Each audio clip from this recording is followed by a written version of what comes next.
Hi, this is Dr. Bill Davison here. Welcome to this webinar, or this next item in our educational program. Today we're going to talk about the 10 fundamentals of a healthier natural lifestyle. Now, many years ago, I put together a booklet which contained some of the basics that everyone can apply to have health and wellness, and obviously prevention of sickness, and it was called A Healthier Natural Lifestyle. It's probably about 30 years old, and although some of the things in here are still relevant and current, of course there's been many updates since then, and so we want to update you on the fundamentals of a healthier natural lifestyle. I'd like to make a couple of things clear to start with. This is very much a summary of these principles. It's just to make you aware of them, to get you started, and then if you want more information you'll need to look further on our website, to our books or our seminars, where you can get a lot more information on all of these subjects. Obviously some of them we have a lot more information on than others, but bear in mind this is a summary, it's brief, it's an introduction. The other thing I'd like to point out is that this is a basis for anything else that you want to do with your health.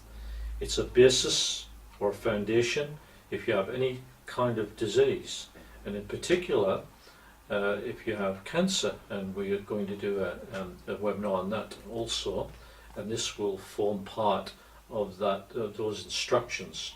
For any type of disease you have, or whether you just want to be healthy and well, all this information can be utilized for that purpose. So let's start with number one, and that's with the diet. With the diet, I'd like to start with vegetables. Vegetables are probably the best food group that you can put into your body, and there's a number of reasons why I say that.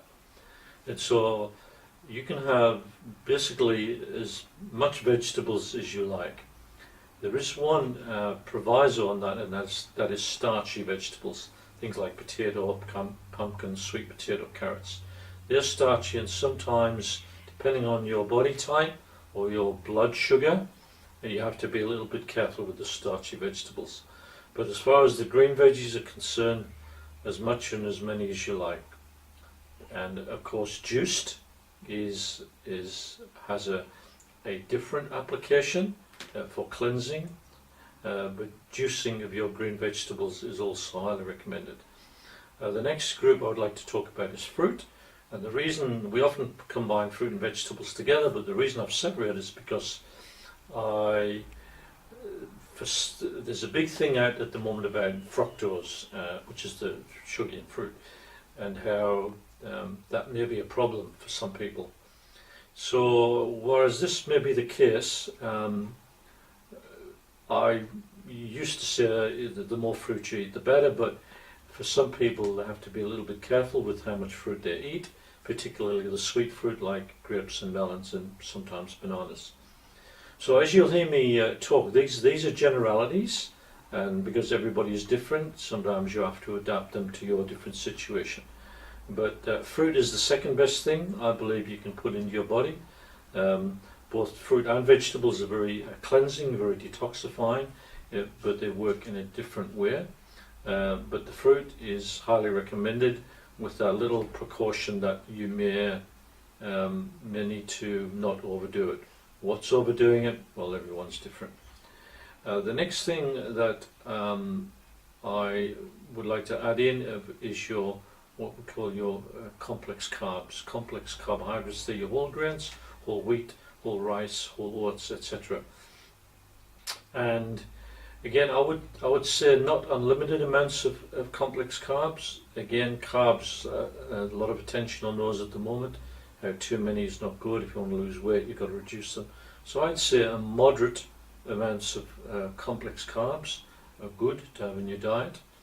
And the next group, of course, is your protein. Now, protein, you can have what we've termed dense or light protein. Dense protein, probably the densest is your red meat.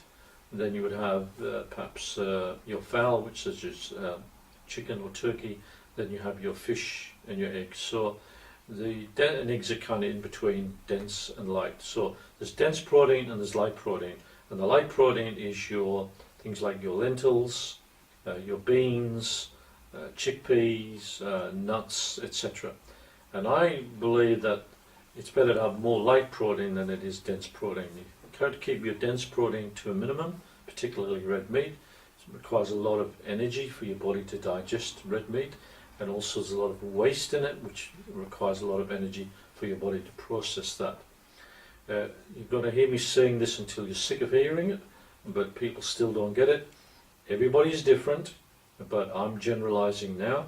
Some people do better on a fruit and vegetable, predominantly diet, and some people need that dense protein depending on their metabolism.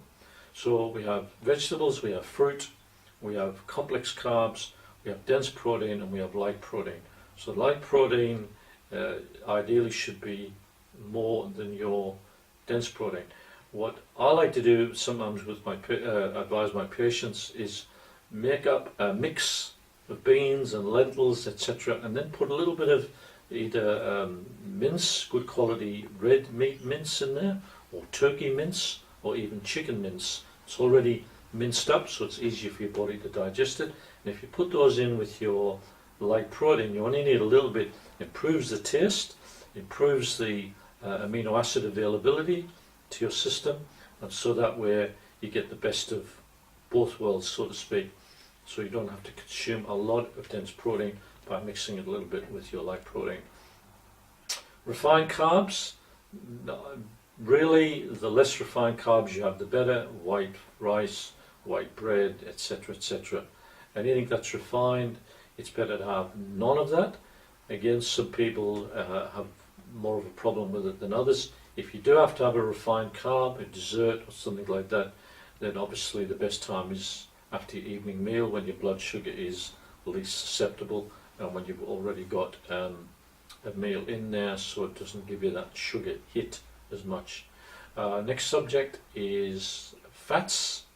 What we mean by fats is any type of fat or oil. Now, of course, there are good and there are bad fats, whole subject in and of itself.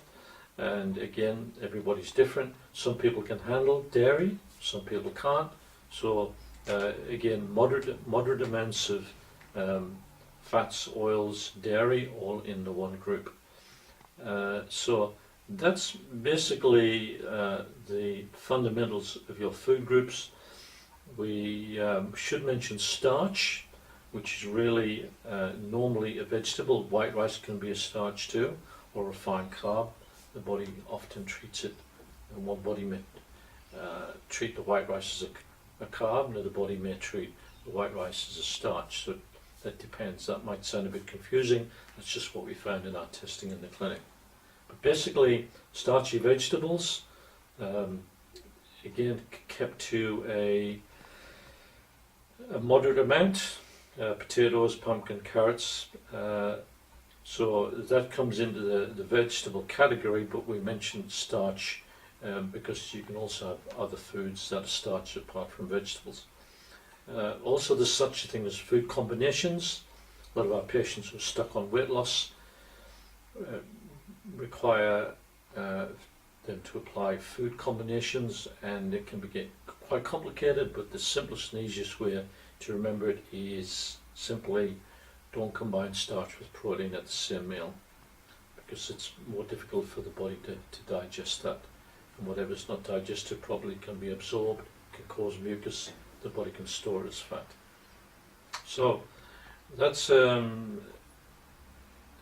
just one other thing I want to add is, apart from food combinations, and that is, I mentioned before that we have two types of, we all have a different metabolism, but you can divide it up into what we call parasympathetic dominant and sympathetic dominant. And parasympathetic dominant needs some dense protein, whereas the sympathetic dominant need more fruit and vegetables because that influences their acid-alkaline balance in their body. We hear a lot of talk about alkaline, we need to alkalize, and to a large extent that's true, but not completely. Because if you're a parasympathetic dominant, then too much alkalization is actually bad for your system. The parasympathetic dominant needs to be a little bit on the acid side. It's why they need that red meat, for them to be right for their metabolism. So I encourage you to look further into the diet. You can see I probably raised a lot of questions for you, but this is just a summary to get you started. So we'll sign off on that section now, and we'll get ready to move to our next one.